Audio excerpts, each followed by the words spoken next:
me tell you the story of how I've lost my voice. Well, it was one summer day and it was so hot, and I literally went and bought myself one pint of ice cream.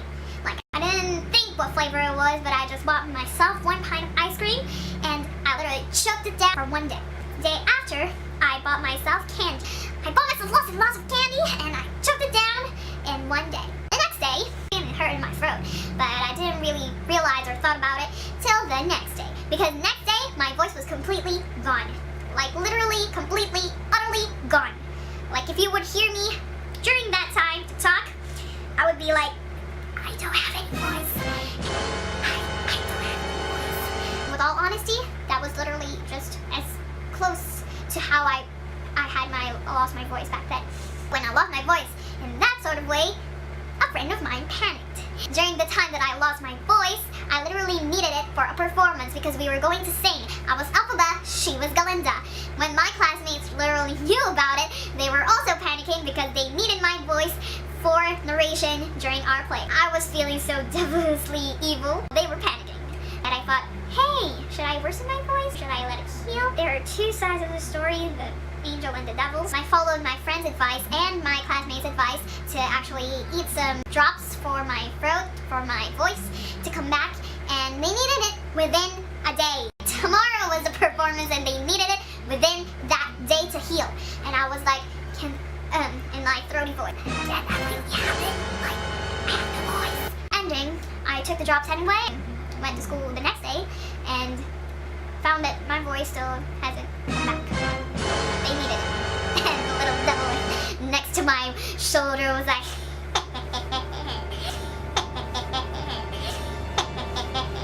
and the angel was like, and I was like, either way, everything went smoothly because afterwards they took me for one last drop for my throat and my voice to come back. A great miracle happened. The greatest miracle ever. Well, at least for them because they needed it. But I was like, oh, because my voice came back. Yes, my voice came back. The only problem with that was I had limited stock of it. The time that we had lunch, I kept talking and talking and talking until the time that I was about to finish to my story, my voice went blank. Just like that. My voice went blank in the middle of my sentence. I was talking really calmly. I tried to pressurize my voice, but still, it came out that way. And my friend was so mad at me because I had no voice and she needed me and nobody else was going to replace me that time, so they utterly needed me. And I was like, what you gonna do? Ending, she gave me another cough drop and I took it, and we waited for 3 more hours before the actual show. Before the actual show, my voice came back. And after that, and before I never tried to eat another one pint of ice cream in one day and a bunch of candies in one day. Well, I'm going to try it someday just to piss somebody off, but for now, that's just going to be a little secret between us. So after that deep realization, without all the funny stuff, regardless of all that, I realized that I had a role in someone else's life. That even though it was my fault that people needed to need me, I really realized that regardless of how people are so mean in this world, that everyone is just dying to kill you, they still need you. Like, you still have a purpose in life. Even though it's temporary, you're still gonna have to do it.